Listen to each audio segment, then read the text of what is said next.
The Where Our Minds Wander podcast may contain sensitive content and explicit language. Listener discretion is advised.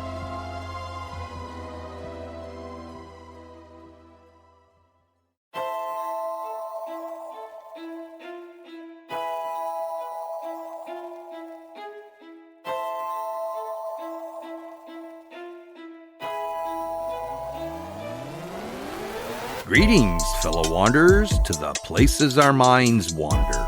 The house at the end of the dirt road, where disembodied voices whisper and strange sounds make the living shiver. Where shadows lurk at the edge of the woods, just outside your back door. And mysterious lights speed beyond reason across the clear night sky. Odd events throughout time that lead you down the rabbit hole. I'm Wes. And I'm Beth. And this is Where Our Minds Wander. Hello and welcome to Our Minds Wander, all you fellow wanderers. Thank you for joining us. Hello, everyone. Well, we have an excellent episode for you all tonight, and it's a long one, because tonight we're going to be covering the Villisca Axe Murder House, and we're going to do a deep delve into its history, and later on, of course, we're going to cover the hauntings. Yes. And if you've heard of the Villisca Axe Murder House, as I'm sure many of you have, you might know the general story, but we're hoping that we've added a bunch of things that you may not have heard before. There are certainly some things that I had never heard of before, so hopefully you are ready. All right, with that said, dim the lights, get comfy, and let's get into tonight's episode. Villisca, Iowa, is a tiny town in the southwestern corner of the state. As of 2020, there were just 487 households listed in the census, with a total population of 1,132 people. Their downtown appears to be suffering somewhat, with many empty buildings. And it also doesn't help when devastating tornadoes strike the town, which happened most recently in 2024. But Villisca once had a flourishing economy. It was initially called the Forks and was first mapped by a CB&Q railroad worker named D.N. Smith in 1858. He actually changed the name of the town to Villisca, which he claimed meant pretty place or pleasant view in the Sac language. Turns out he confused it with the word Villisca, which actually means evil place. Despite the name, and thanks to the railroad, Villisca was a booming place in the 1900s. When the population swelled to 2,500 people. There were numerous hotels, restaurants, and theaters, 2 churches, and various industries in town. More than 24 passenger trains and freight trains stopped in Villisca every single day. In 1912, the Armory was built. That same year, the Iowa Touring Atlas named Villisca one of the finest towns in the state. And, unfortunately, that was the year that Villisca became forever tied to a horrific crime, one that's still unsolved to this day. Today, there are several lovely Victorian homes for sale in Villisca. And in 1868, George Loomis built his own home on Lot 310, or 508 East 2nd Street. Now, it was a rather small home, just 600 square feet, with 2 bedrooms, a parlor, a sewing room, a kitchen, and an outhouse. In 1903, local businessman Josiah J.B. Moore bought the house. Moore, who was just 34 years old, had worked for an agricultural supply store owned by Frank Jones. At one point, Moore decided to go into business for himself and he set up his very own John Deere franchise directly across the street from his former boss's store. Villisca had been Josiah's home for his entire life, and his extended family still lived there as well, including 6 of his 8 siblings. So Josiah and his wife Sarah Montgomery Moore were pretty excited to be moving into their new home. Just 9 years later, in 1912, the Moores had 4 children, 3 boys and 1 girl. Herman was 11, Arthur was 7, and Paul was 5. Their daughter Catherine was 10. According to murderhouse.com, the Moores were very active in the church, and on Sunday, June 9, 1912, they brought their children to a special end-of-the-year pageant. Sarah Moore had co-directed the pageant, and 2 of young Catherine Moore's friends were performing in the program. Sisters, named Ina and Lena Stillinger. Ina was 8 and Lena was 11. It's impossible to know if Josiah and Sarah spent any time worrying about the strange man who had been lurking around their house.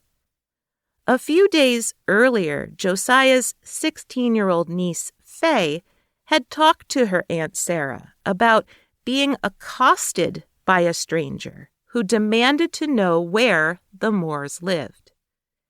It probably stuck in Sarah's mind when she noticed a man fitting that description lurking around the house. Maybe Josiah spoke to the man. Maybe it was determined that the man had a perfectly good reason for wanting to know where they lived. But, like I said, it's impossible to know if the Moores even gave the man a second thought as they all went off to the church pageant. It became apparent to Josiah that it was going to be a pretty late night. So around 6 p.m., he called the Stillinger house and asked 13-year-old Blanche Stillinger if she thought it would be all right if the 2 younger Stillinger girls spent the night at their house, rather than travel the 7 miles back to their house so late at night. Blanche said that although her parents weren't home for her to ask them, she thought that it would be just fine. According to IowaColdCases.org, after the pageant, the Moores and the 2 Stillinger girls stayed for a social gathering that lasted until about 9:30 p.m. Then the 2 adults and 6 children walked the 3 blocks home to 2nd Street. They allegedly all had cookies and milk, and they all turned in for bed around 11:30 p.m. It was a rather late night, especially since all of the children had chores and school the next morning. In order to accommodate the 2 extra children, Catherine gave up her twin bed in the downstairs sewing room to the Stillinger girls, and she bunked upstairs with her 3 brothers. The boys all shared a room next to their parents' bedroom. Now, remember, the house was only 600 square feet, so it was quite tiny. Sometime between midnight and 2 a.m., someone who had likely been hiding in the attic entered Josiah and Sarah's bedroom. First, he struck Josiah with an axe, killing him instantly. Then he bludgeoned Sarah to death with the blunt side of the axe. Next, he walked into the adjacent bedroom and bludgeoned all 4 of the Moore children. The killer then walked downstairs, entered the sewing room, and attacked Ina and Lena. A defensive wound found on Lena's arm led investigators to believe that she had tried to fend off her attacker. After killing the Stillinger sisters, the murderer went back upstairs and re-bludgeoned the already dead Moore family, each 20 to 30 times. His swings were so violent that he actually left marks in the ceilings and the walls from the upswing of the axe. Then he placed bedclothes over each of their faces. He also returned to the sewing room and moved both Ina's and Lena's bodies into different positions. Lena, for example, was positioned so that her genitals were exposed. However, authorities did confirm that neither girl's body was molested in any way. Next, he took clothing out of the bureau and draped something over every single mirror in the house. He closed all of the blinds. Then he propped the axe up against the wall in the sewing room where he left it. He also, inexplicably, leaned a full slab of bacon against the wall. He washed his hands in a pail of water, fixed himself a plate of beans, then sat down to eat his supper of beans and bread at the Moore's table. He left the house at 5 a.m. and locked the door behind him, which he could only have done if he had a key. At about the same time, elderly next-door neighbor Mary Peckham went outside to hang some laundry. An hour later, she began to wonder why her usually active neighbors weren't also outside doing their usual chores. At 7 a.m., when it appeared as if absolutely no one was moving around inside the house either, and the Moore's livestock was getting restless, Mary knocked on the front door. When no one answered, she tried the door, but it was locked. So was the back door. She couldn't peer in through any of the windows because all of the blinds were closed. Later, at the inquest, Mary testified that after she tried the doors, she thought perhaps the family was out, and she fed their chickens for them. But something just didn't feel right. So around 7:30 a.m., she called Josiah's brother Ross, and he was the local druggist. Ross's wife answered the phone, and the two women talked about what might have kept the Moores away from their house for the night. Mary waited for Ross Moore to come over with an extra key. Mary waited on the porch as Ross entered the house. According to IowaColdCases.org, Ross didn't notice anything amiss at first. But when he entered the sewing room and saw the two bodies covered in a sheet, he immediately came back outside and placed a call to Ed Selly, one of Josiah's employees, asking him to fetch the town marshal immediately. Ed Selly later testified at the inquest that he'd received several calls that morning. The first was from Ross Moore, who asked him to call their father's house. He did, and Josiah's mother said that she hadn't seen them.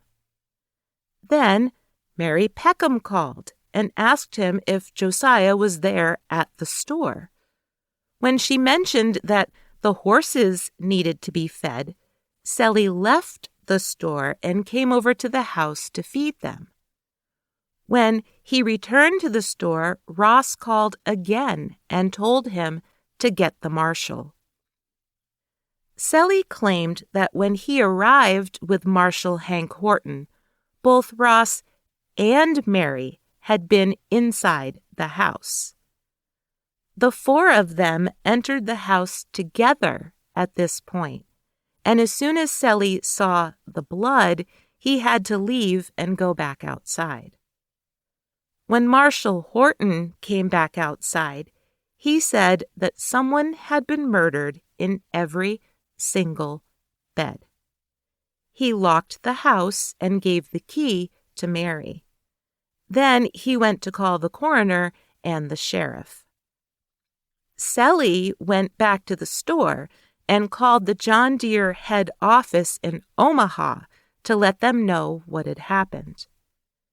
After that, he returned to the Moore house, bringing his father with him this time, but he did not go back inside. When Selly was asked during the inquest if Josiah Moore had any enemies, he said that he did recall Josiah once saying that he had a brother-in-law who didn't like him very much, and he had said something to the effect of getting even with Josiah someday. The brother-in-law was named Sam Moyer, and Moyer, by the way, was never a suspect. By 8:40 a.m., the Central Phone Center in Villisca had alerted the entire town about the murders, and by 9 o'clock, at least 100 curious, shocked, and disbelieving locals had entered the home to see for themselves. Allegedly, according to the Murder House website, Marshall Hank Horton actually let these locals handle the murder weapon and even take pieces of Josiah's skull as souvenirs. The coroner, Dr. Lindquist, arrived around 9 o'clock himself. Appalled at the contamination of the crime scene, Lindquist insisted that Horton call in the National Guard from the armory to keep order. Horton did, and the National Guard arrived by 10:30 a.m.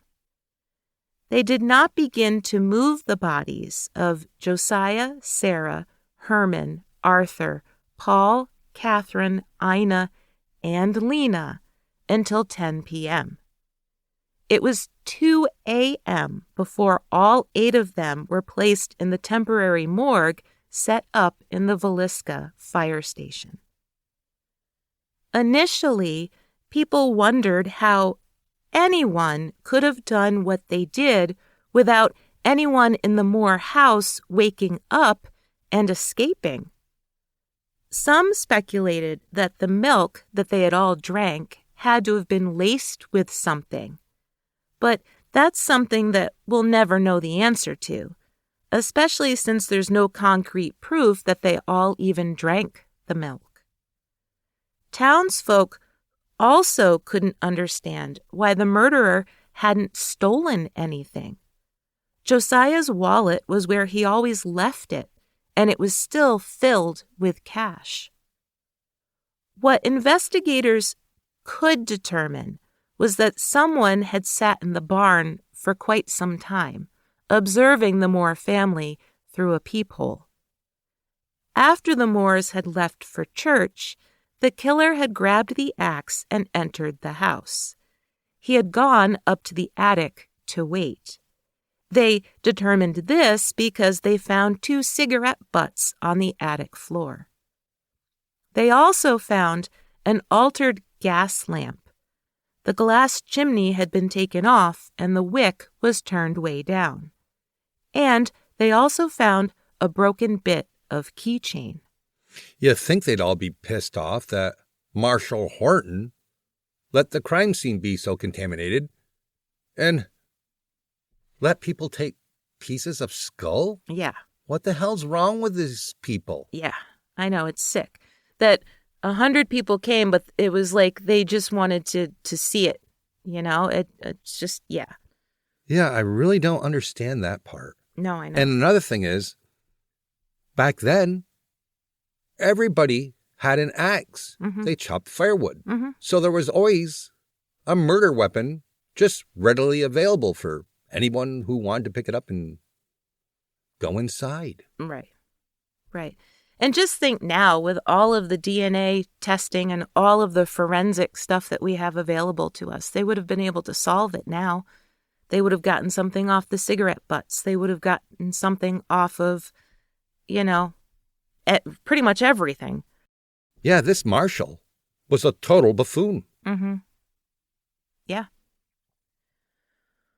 Well, 1,000 people came to the funeral service, which was held in the town square just 2 days later on June 12th. 50 carriages lined up to follow the 8 coffins during the procession to the cemetery.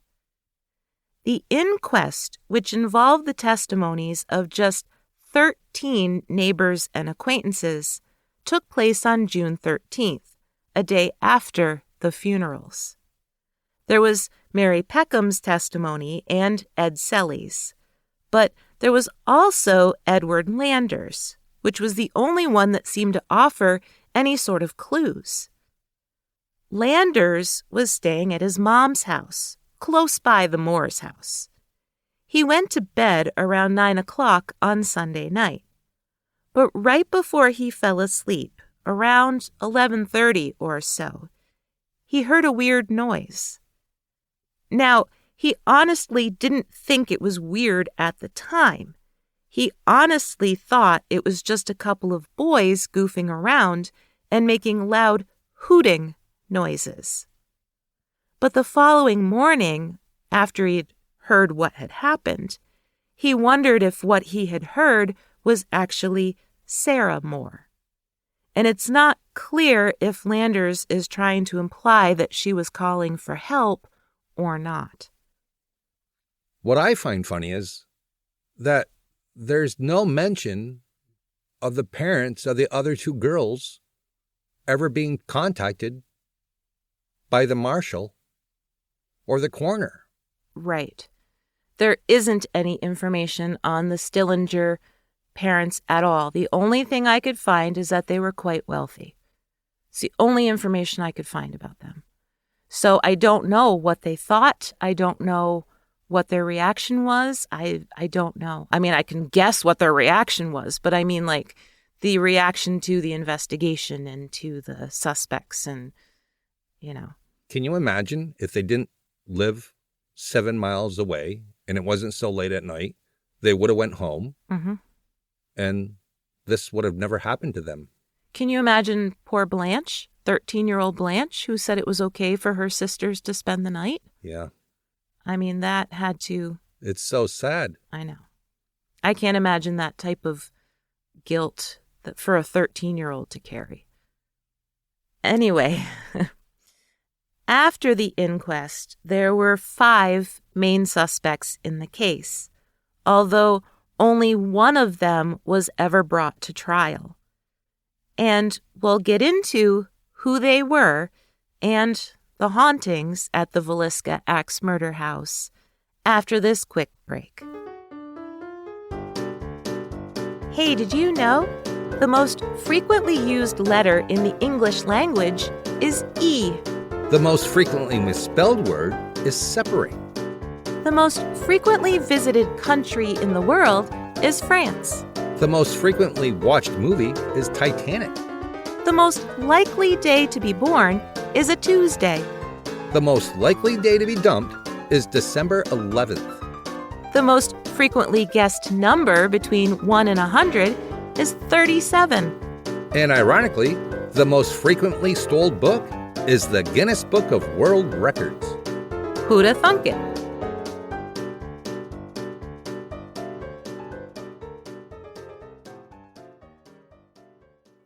Welcome back, everyone. So Beth had mentioned earlier that Josiah Moore had worked for a man named Frank Jones before opening up his own store. Well, he had actually worked for him for 9 years, and Jones was pretty upset when Josiah quit and opened a competing store directly across the street. There was also a rumor going around that Josiah had an affair with Frank's daughter-in-law. One of the investigators on the case, a Detective Wilkerson, with the Burns Detective Agency, flat out accused Frank and his son Albert of hiring a hitman to take out the entire Moore family out of revenge. Detective Wilkerson even had a suspected hitman, a man named William Blackie Mansfield. Neither Frank nor Albert were ever arrested.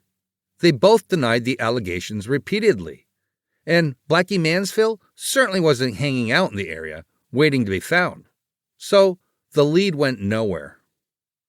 Although I did find an interesting newspaper article from 1916 with the headline that read, "Supposed axe murder has again been caught. Police assert." In the article, it refers to 26-year-old insane Blackie Mansfield as being caught in Kansas City, Missouri. He was wanted on suspicion of murdering 2 separate families in Colorado Springs in September of 1911. But before they put him on trial for the Colorado Spring murders, they would be transporting him to Villisca to be put on trial for the murders there. The article goes on to say that he was also suspected in murders that happened in Aurora, Blue Island, and Paola, Kansas. The Blue Island murders were of his wife, baby, and in-laws. They suspected him of having a hand in the Villisca murders because a witness claimed that she had heard him planning it. Although he was extradited to Iowa, payroll records indicated that Mansfield was in Illinois during the time of several of these murders, including the ones in Villisca. Mansfield sued Detective Wilkerson and won the equivalent of $65,000 in today's money. The second suspect was a traveling preacher named Lynn George Jacqueline Kelly. Now, Kelly's story is pretty intriguing. Kelly had arrived in Villisca by train on Sunday morning. He attended the pageant, and then Monday morning, he boarded a train at 5:19 a.m. and left town. Now, this probably isn't that much of a coincidence, except Reverend Kelly allegedly told other passengers on the train about, quote, 8 dead souls butchered in their beds while they slept. That was a full 3 hours before anyone in Villisca knew the murders had even happened. Then 2 weeks later, Reverend Kelly returned to Villisca, claiming he was a detective with Scotland Yard, and joined a tour of the house being done by actual investigators. Then he started sending long, rambling letters about the murders to various family members. His family, obviously concerned, alerted the police. Now, it didn't help Kelly's case that he had spent some time in a psychiatric hospital and had been arrested for sending lewd and obscene content in the mail. He was also a self-professed firebug who had committed arson several times. Plus, he had sent a blood-stained shirt to the cleaners soon after the Villisca murders. He was arrested on suspicion of being the Villisca axe murderer, or at least on suspicion of having murdered the 2 Stillinger sisters. It's not clear to me why anyone thought he could have murdered the 2 little girls, but not everyone else in the house, too. Yeah, that doesn't make sense. Why would he murder the 2 girls but didn't have anything to do with the rest? Because he was making it all up. Yeah. While awaiting trial, Reverend Kelly actually confessed to it, saying he'd been told by God to suffer the children to come unto me. Kelly later recanted his confession, and the jury recognized that Reverend Kelly had schizophrenia. But it was his slight build, he was only 5'2" and less than 120 pounds, that really changed their minds. They felt that there was no way that he could have ever wielded that axe over and over, and with such strength that he actually gouged the walls and ceilings. They acquitted him, based on lack of evidence and a coerced confession. That is weird, though, that he was telling people on the train about the murder before they even discovered the murder. Yeah, that part, it's confusing to me. Mm-hmm. He later became a chaplain for the KKK. He passed away at age 80 in a psychiatric hospital in New York State in 1959. The third suspect was Henry Lee Moore, who was no relation whatsoever to the Villisca Moore family. Henry Moore was born in Missouri in 1874. His father was a Civil War veteran, and his mother was a nurse. By 1910, his father and two of his brothers had died. His only other sibling, another brother, had moved to California. So basically it was just Henry and his mother at home. According to murderhouse.org, Henry Moore was fascinated by dead bodies and would often sneak into the morgue just so he could look at them. At age 8, he began keeping scrapbooks about various murders. He was arrested for forgery in 1910 and did some time in prison. Interestingly, a federal officer named M.W. McLaughlin thought that Henry Moore was likely the serial killer who had killed the families in Colorado Springs, Blue Island, and Paola. He did not think that it was Blackie Mansfield. But McLaughlin had additional murders to add to the list. Families in both Monmouth, Illinois, and Ellsworth, Kansas were murdered in the beds within months of each other. And as the detective pointed out, Henry Moore was known to work for the railroad. He could easily be committing these crimes and using trains to get away. Unfortunately, though, there wasn't enough evidence to even bring Henry Moore to trial. In 1917, in order to impress a 16-year-old girl that he was in love with, Henry told her that he'd soon have his very own house. He checked into a hotel and then showed up at his mother's house, where he killed her with an axe. He then went upstairs and killed his 82-year-old grandmother. Henry was convicted on March 14, 1918, and sentenced to life in prison. He was granted parole just 31 years later. He died at age 82 in a Salvation Army center. Despite Detective McLaughlin adamantly believing that Henry Moore also committed 22 additional murders, including the Villisca murders, he was never charged for any other crimes.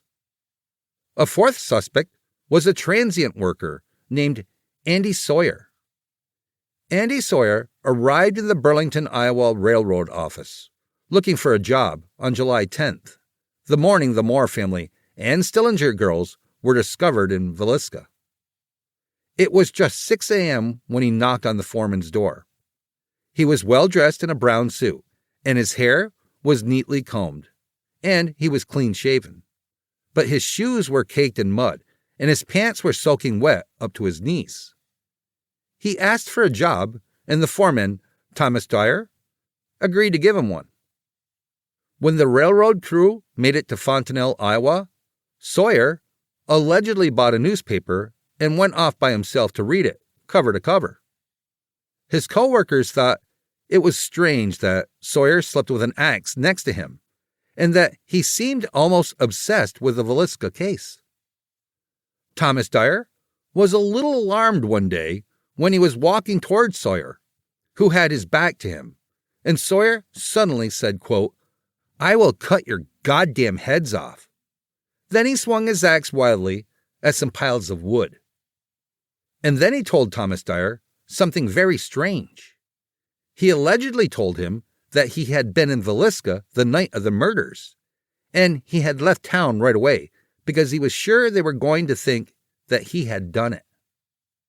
Dyer's son, J.B. Dyer, also reported that Sawyer had told him that he knew exactly how the killer had gotten away with it. The crew was driving through Villisca at the time, and Sawyer offered to show him the manure box the killer jumped over before crossing a creek to get to the railroad station. Now remember, Sawyer had shown up at the foreman's office at 6 a.m. in the morning after the murders with wet pants and muddy shoes. Thinking that it was more than a bit suspicious, Dyer turned him over to the authorities on June 18, 1912. Shockingly enough, Sawyer was able to prove that he had been arrested for vagrancy in Osceola, Iowa, the night of the murders, and the sheriff there said he personally put Sawyer on a train at 11 p.m.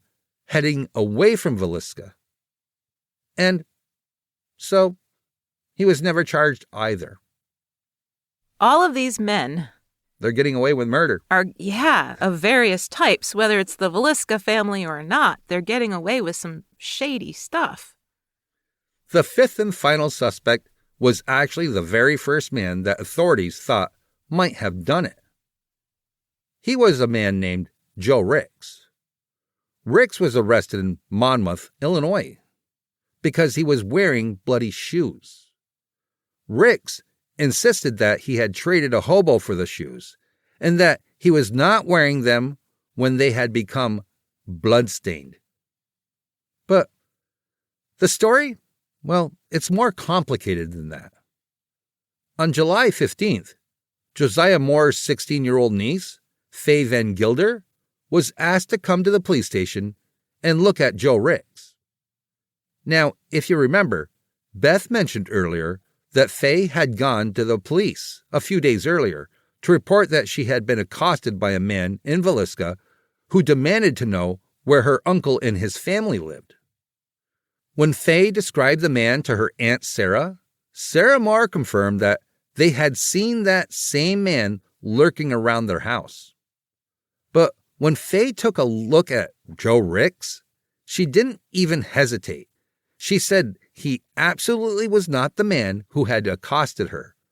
And so, Joe Ricks was also let go. The general consensus among historians and researchers is that the man who committed the Villisca axe murders was likely a transient serial killer who used the train to escape. As I had mentioned before, there were several similar murders around the same time, and the pattern seemed to show up as late as 1919. The other similar murders, often associated with the Villisca murders, are the Colorado Springs axe murders of 1912, where 4 members of the Burnham family and all 3 members of the Wayne families were killed. There were also the Monmouth murders of 1911, when all 3 members of the Dawson family were bludgeoned to death with a lead pipe, and the Paoli, Kansas murders of 1912, which happened just 6 days before the Villisca murders. The bottom line is that somebody was going around killing a lot of people in gruesome ways. Yeah, and I had known about the story for quite a while, and I always suspected that it had to have been someone that was traveling the rail system. Yes. Either a worker, which it could have been, or it could have been a transient. Yeah. I wonder why they haven't looked into the fact that it might have been a group of people. What if there were 3 or 4 like-minded individuals who were each going in to like different hobos that had met on the rails, probably, throughout their journeys together, and they kind of were like-minded, and they kind of did this all over. Yeah, I mean, they didn't have to knowing that they wouldn't be linked because they wouldn't have been in the town at the same time, perhaps? Yeah, I don't know. It's just a theory. Well, you never know. I mean, nobody knows. Right. So one theory is just as good as the other. The crime scene was almost identical to the Villisca murders, in that an axe was used. The door was locked, all the blinds were drawn, the bodies were covered, and the axe was left propped up against a wall inside the house. But the bottom line is, no one has figured out who the Villisca axe murderer was, and the town of Villisca has been known for the unsolved heinous murders ever since. Today, the cute little white house on East 2nd Street looks rather homey and inviting. In fact, if it weren't for the giant sign in the yard announcing that it's the Villisca axe murder house, you might actually think that it would be a rather nice house to live in. The Villisca Historical Society has this to say about the house. Quote, "The still unsolved crime became well known as the Villisca axe murders, and the resulting investigation and trials split the community over the guilt or innocence of a local suspect. While the town is not proud of this dark chapter in our past, we acknowledge ongoing interest in historical inquiry and discourage sensationalizing the crime. So, you might be wondering why there is such a huge sign advertising the Villisca axe murder house right in the front yard of this little house.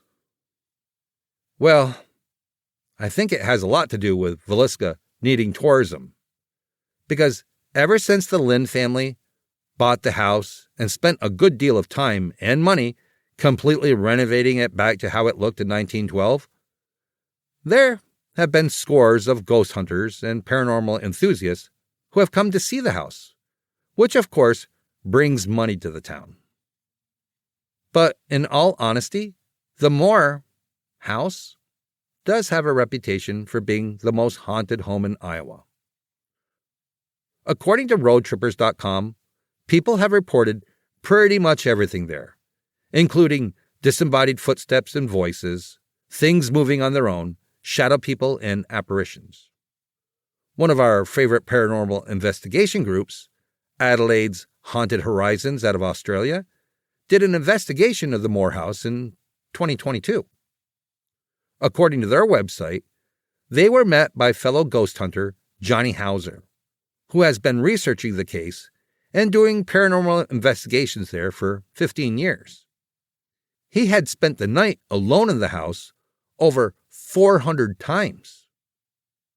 Now, with that said, EVPs that he's captured tend to be of single names of various suspects, but never the same ones. He speculates that could be because the Moores and the Stillinger girls may not have known who was attacking them. There was one night when he was there, when he sat inside the upstairs bedroom closet with the door closed, to just sit quietly and then start an EVP session. But before he could even start, he heard someone walking around downstairs. As he listened, the person approached the stairs and started climbing them. He was so convinced that there was somebody else actually in the house with him that he kicked the closet door open, hoping to scare the crap out of them just for trying to scare him. But there wasn't anyone there. After that, strange things started happening in his own home, and he decided he wouldn't investigate the Moore house anymore. During the Adelaide's investigation, they did get several EVPs, and they used the Estes method, and mostly the voices or responses were telling them to get out and to leave. The official Villisca Axe Murder House website, which is simply murderhouse.com, shares that over the years, people have reported seeing a strange fog that seems to move from room to room. It tends to occur around 2 a.m., right after the usual train passes through and blows its whistle. They also say that people have witnessed their own children happily playing in the sewing room, except it's as if they're playing with someone under the bed that no one else can see. Well, that's creepy, if that's true. So yeah, that's pretty goddamn creepy. And it's hard to tell how much of the reported hauntings are residual, or how much of it is possibly a tulpa. Especially since many of the EVPs reportedly say the names Ina, Lena, and Reverend Kelly, more than any others. And it's pretty interesting that most of the voices seem to be children, not Josiah or Sarah. That'd be sad if just the children were there at the house, stuck with Reverend Kelly, if that's who's really there. Yeah, I don't really know. I'd have to hear them for myself. Mm-hmm. I mean, if you are focusing on them more than the adults, you could create tulpas or something that you think that you are communicating with is a child, because that's more horrific than really the the parents being bludgeoned to death. I mean, they were brutally bludgeoned after. But to me, the kids bring more emotion to it all. Right. So maybe that's why they hear the kids in EVPs more, because it is something that they're manifesting themselves, and that's what they're hearing. Right. And two, if it wasn't Reverend Kelly, why would his spirit allegedly be there? I don't know. To me, it seems like maybe people have created this. I don't know. Well, it seems like you have a lot of people coming through this place. A lot of paranormal investigations, and who knows what they're asking and what names they're blurting out and trying to communicate with. So like I said, for those of you out there that believe in tulpas, I mean, it's a pretty good theory that you do manifest these apparitions or these voices to come through. I think that's what most people focus on, is probably the kids. Right. Right, because you instinctively feel sorry for the children and would want to connect with the children. It's too bad. I mean, you can't do it now, but I would love to see years go by with just people going in and just running an EVP without saying anything and see what comes through. Mm-hmm. And then, maybe a year after, go through and try it, calling out names and see what kind of changed. Right. If that did provoke or that did manifest something. Mm-hmm. But there's no way to ever know. Right. It would have been a scientific way to do it. Yes. And it also would be interesting to know, I mean, I didn't come across any families that moved into that house before the Lynns purchased it. And they purchased it in 94, I believe, 92 or 94. But just regular everyday families living in that house. It would be interesting to know if there were any. Right. And if they had any sort of experiences at all. Because from the outside, that house does look very homey. It looks, it's a cute little house. Yeah. It's nothing that you would give a second glance thinking, oh, there's something spooky about that place. Right. Yeah. I sometimes wonder with these places, like I said before, I mean, yeah, you invest all this money into a place like this and fix it up. And then, well, you got to make some money somehow. Right. Yeah, it's very, very investigated. Yeah. And it's touch and go because, like we've said before, they got to get their money back. Are they doing it in the right way? Is this the way to do it? Take one of these places and just open it up to investigators to do whatever they want and I don't know. Or is it better off to just let it die, and if there are spirits there, stop tormenting them? Right. I mean, this little town seems to be struggling quite a bit. Right. And that's the flip side, is that if the house is bringing in money, tourism, they need it. Right. I think. Maybe but at what cost? Yeah, I know. Maybe I'm misspeaking about the financial security of Villisca, but the impression that I got online was by looking at the town that they're struggling. Yeah. I don't know how old the photos were. They could have been from 10 years ago. It looks like a lot of old towns that are just trying to get by because, Walmarts have grown up somewhere else and all these other big box stores, and the downtown area is struggling. Right. Putting mom and pops out of business. Well, we actually spent some time the other night looking for homes for sale in Villisca just to see what was there. Yeah, and it was a mix. Yeah. Yeah, because we considered it, but... But by no way are we judging. We just theorize and we think about these things. Right. We try to weigh how we feel about these things. As far as, is it worth it? Right. I mean, if there's actually spirits there, oh my God, especially if they're kids, you don't want them being asked to relive this thing over and over and over and over. So at what cost? Right. Well, that's just the conundrum of it all. Yes. Well, everyone, if you would like to know more about the Villisca axe murder house or any of the suspects that were involved in the case, you can always check our sources in our show notes. I actually found the murder house website to be very informative, and they had a whole page on the actual inquest and what each of the 13 witnesses said, which I found really interesting. We didn't include them all. We just included a few, but it's a good place to start if you're interested. Yeah, you can always delve deeper for yourself. Mm-hmm. Well, with that said, join us next week for an all-new episode of Where Our Minds Wander. See you soon.